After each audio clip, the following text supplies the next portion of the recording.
Welcome to Influence to Death, your guide for navigating the wild world of wellness influencing. Hi, and welcome to Influence to Death. My name is Victoria LaFont. I'm Hannah Wright, and today we're going to talk about AI. I think I might be a little more excited for this or like wound up about it. You're just kind of like, yep, this is happening. Yeah, it's kind of freaky. Like when I start thinking about it, when I really, really read and like get immersed in it, it freaks me out quite a bit. Yeah, same. Yeah. And I actually feel much more skizzed out now than I did when we started researching for this episode. There's a website. It is in the show notes, but I put it in there, I think yesterday. I read through it though last week at night before I went to bed, which was a mistake because it's essentially like a prediction of where AI might go.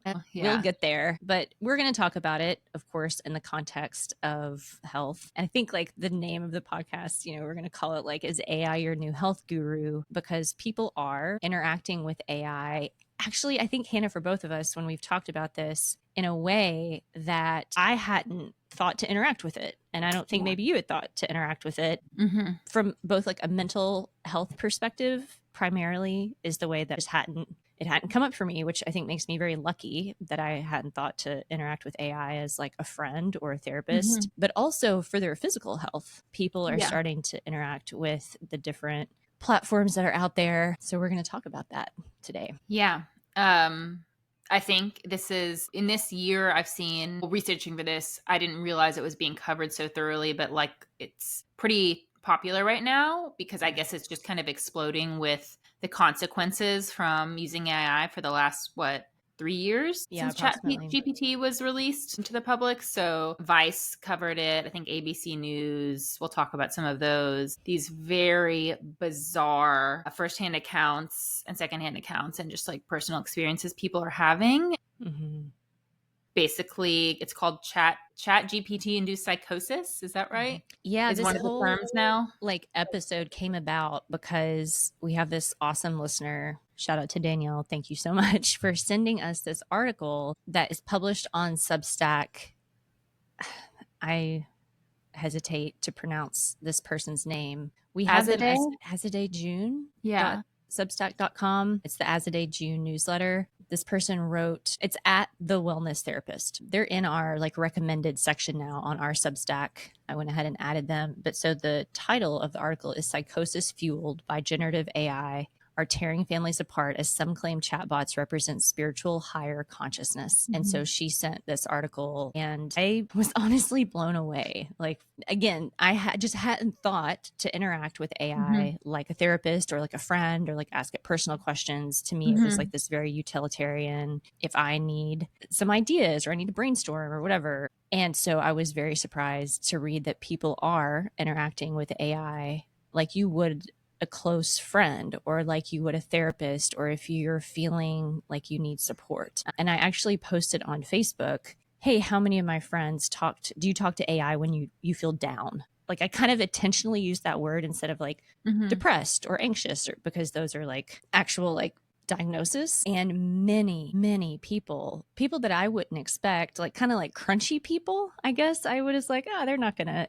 interact with AI in that way. And many people do, and were very clear, like it was an incredible help to me in a time when I needed support. And I feel so lucky that it was there as a resource, like late at night when nobody else would pick up the phone, when my mom died, like tough times in life. That is wild. Yeah. Same. I've never, ever thought of like, I'll tell you the times I've used AI, like ChatGPT. Last year, I used it to help me write 22 Valentine poems for everyone in my son's class because we were making his cards. And that's so sweet. It was so amazing because they turned out so weird. And like, I know the other parents were like, this lady's crazy. Like, what is this? What are you writing? Because you're like, write a Valentine poem, a friendly Valentine poem for a 3-year-old that goes to forest school, and like trying to make it so specific and then put their name. Can you make it rhyme with Emily? and it was just like, Emily, Emily, in the park, your hair shines in the dark. By the lake and by the sea, we'll find you under a tree. Like stuff like that. Yeah. And Yeah, so I'm like, totally. okay, I guess that's what I'll write. Mm-hmm. That's a And then great use case. it is, yeah. And I've had parent friends who use it to help design their kids' birthday parties. Like if they want to Oh do a my gosh. scavenger hunt themed birthday party with riddles for the kids, they'll use Mm-hmm. AI to write the riddles. But then personally, I've used it to make outlines for like brainstorming. Yeah, Like, hey, can you help me write an outline for this? And just to get my brain going, to give me absolutely. I ideas. mean, it's an incredible tool. And I'm like you, I've kind of used it for these utilitarian purposes. And I actually, like I said, I feel lucky because I have a roster of people that I feel love and loved by that I can call, I think at any time of the day or night. And I'm starting to maybe realize that people maybe they don't feel that they have that or they literally don't have that support network. That's lucky. I think part of the reason I'm saying this is because I want to really set the tone at the very beginning of this episode. There's no judgment around this. Just generally in what we talk about, part of the reason we talk about our biases is so that you know where we stand and that we're not this like infallible source shines down from above and then like directs you to buy our product that's going to solve Mhm. your problem. We have our biases, but like by and large, I don't think I say this enough. I know things are really screwed up out there. And so we're all just trying our best to make it work. And more than probably any other topic that I've looked at, it comes up for me with AI and people interacting with AI. But I think it's also this for any topic. People maybe go off the beaten path and listen to an influencer, are influenced in one direction or the other. It's like you're just doing your best. So yeah, maybe before we get into the document, should we do housekeeping? Yeah, Is that yeah, go okay? for it. So, we are helping you navigate the wild world of wellness influencing.